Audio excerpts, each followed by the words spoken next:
Final মালা ইয়াফনা আন কারীব, অচিরে এই মাল ধ্বংস হয়ে যাবে। ওয়া ইন্নাল ইলমা বাকিন লা ইয়াসাল, আর বাকি থাকবে কি? কবুতি হয়েছে কত না জানি বুরকা পরে কচুরি পানার তল দিয়ে পালিয়ে গিয়েছে। এটার নাম ইসলাম নয়। কথা বুঝতেছেন? আচ্ছা, তাহলে যখন ইসলামী শিক্ষা বাস্তবায়ন হয়েছে তখন উটের পালের রাখাল হয়েছে অর্ধ পৃথিবীর নীতিবান বাদশা। নীতিবান বলেন না, নীতিবান বাদশা। উমর রাদিয়াল্লাহু তাআলা নিজেই বলে, আমি তো আমাকে যখন বকরি চড়াতে পাঠাতো আমি বকরির হিসাব জানতাম না।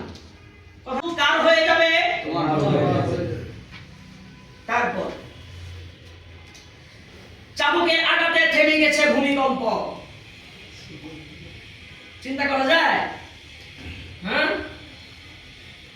মদিনায় ভূমিকম্প শুরু হলো, ঘটনা মনে আছে না? হ্যাঁ, লা ইয়াসাল রদিনা ইসমাতাল জব্বার ফিনা, পরাক্রমশালী আল্লাহর বন্টন নীতির উপরে আমরা সন্তুষ্ট। ভাতৃত্ব বাস্তবায়ন করার নজির স্থাপনের জন্য আর কোন দৃষ্টান্তের প্রয়োজন পড়ে না। বাস্তবায়ন ঘটেছে, ফলাফল কি হয়েছে শুনেন শুনেন শুনেন। এই খুব লক্ষ্য, এই পৃথিবীতে যখন ইসলাম কায়েম হয়েছিল, ইসলামী আইন কানুন বাস্তবায়ন হয়েছিল, যখন কোরআন সুন্নাহ ইসলাম প্রতিষ্ঠিত হয়েছিল, তখন কি হয়েছিল? একজন উটের পালের রাখাল হয়েছিল অর্ধ পৃথিবীর নীতিবান শাসক। নবীজির উন্মত্তম হয়। ঠিক ঠিক। এই জন্য নবী সাল্লাল্লাহু আলাইহি সাল্লামের এই ময়দানে কাজ আছে না নাই? আছে। জনসংখ্যা সমস্যা, অর্থনৈতিক মন্দা, কি অর্থনৈতিক এই গোষ্ঠীর মেয়েদের সন্তান বেশি হয়, যাতে করে কাল হাসরের ময়দানে আমি আমার উম্মতের আধিক্যতা নিয়ে অন্যান্য উম্মতের উপরে গর্ববোধ করতে পারি। জন্মগ্রহণ নিয়ে, ঠিক না? জি।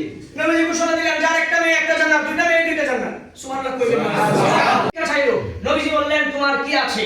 মনে আছে ঘটনা? জি। নিয়ে আসলো যা আছে, বিক্রি করে 2 দিরহাম বিক্রি করলো। 2 দিরহাম বিক্রি করে বলল 1 দিরহাম দিয়ে খাবার কিনবা, আর 1 দিরহাম দিয়ে কুরআন কিনবা।